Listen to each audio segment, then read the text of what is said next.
ലോകത്തിലെ 7 അത്ഭുതങ്ങളിൽ ഒന്നായ താജ്മഹൽ പ്രണയത്തിന്റെ സ്മാരകം എന്നതിലുപരി വാസ്തുവിദ്യാപരമായ നിരവധി നിഗൂഢതകളും ഒളിപ്പിച്ചു വെക്കുന്നുണ്ട്.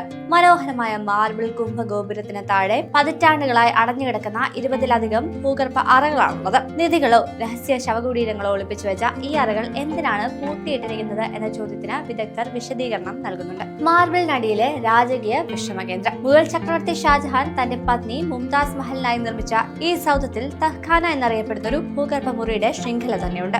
കടുത്ത വേനൽ ചുള്ളിൽ നിന്ന് രക്ഷ നേടാൻ ചക്രവർത്തിക്കും കുടുംബത്തിനും വിശ്രമിക്കാനായി രൂപകൽപ്പന ചെയ്ത തണുത്തുറഞ്ഞ വിശ്രമ കേന്ദ്രമായിരുന്നു ഈ അറകൾ. വിശാലമായ ഈ മുറികൾ ജ്യാമിതീയവും നക്ഷത്രപാടവുമുള്ള ഡിസൈനുകൾ കൊണ്ട് അലങ്കരിച്ചിരിക്കുന്നു. യമുന നദിയിലൂടെ ബോട്ടിലെത്തിയിരുന്ന ഷാജഹാൻ നദീതീരത്ത് നിന്ന് ഈ അറകളിലൂടെയായിരിക്കാം താജ്മഹലിലേക്ക് പ്രവേശിച്ചിരുന്നതെന്നും ചരിത്രകാരന്മാർ പറയുന്നു. ഈ കെട്ടിട സമുച്ചയത്തിന്റെ എടുപ്പും പ്രവർത്തനപരമായ രൂപകൽപ്പനയും നിലനിർത്തുന്നതിലും ഈ തഹ്ഖാനയ്ക്ക് പങ്കുണ്ടായിരുന്നു. ഈ രഹസ്യ അറകൾ പൊതുജനങ്ങൾക്ക് പ്രവേശനമില്ലാത്ത രീതിയിൽ അടച്ചിട്ടിരിക്കുന്നതിന്റെ പ്രധാന കാരണം പ്രകൃതി ദുരന്തമാണ്. പ്രത്യേകിച്ച് 1978-ലെ വെള്ളപ്പൊക്കം.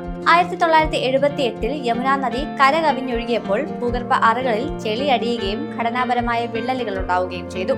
സ്മാരകത്തിന്റെ സ്ഥിരതയും സുരക്ഷയും ഉറപ്പാക്കാൻ വേണ്ടിയാണ് മുറികൾ സീൽ ചെയ്യാൻ ആർക്കിയോളജിക്കൽ സർവേ ഓഫ് ഇന്ത്യ നിർബന്ധിതരായത്. ഈ മുറികൾ ശാശ്വതമായി അടച്ചിട്ടിരിക്കുകയല്ല എന്ന് ASI വ്യക്തമാക്കിയിട്ടുണ്ട്. സംരക്ഷണത്തിനും പുനരുദ്ധാരണ പ്രവർത്തനങ്ങൾക്കുമായാണ് ഈ അറകൾ ഇടയ്ക്കിടെ തുറക്കാറുണ്ട്. പുനരുദ്ധാരണ പ്രവർത്തനങ്ങൾ നടക്കുന്നതിന്റെ അപൂർവ ചിത്രങ്ങൾ ASI നേരത്തെ പുറത്തുവിട്ടിരുന്നു. പ്രണയത്തിന്റെ പ്രതീകമായ താജ്മഹലിന്റെ അടിത്തറ സുരക്ഷിതമായി നിലനിർത്താനുള്ള സംരക്ഷണ ദൗത്യത്തിലാണ് അധികൃതർ ഇപ്പോൾ.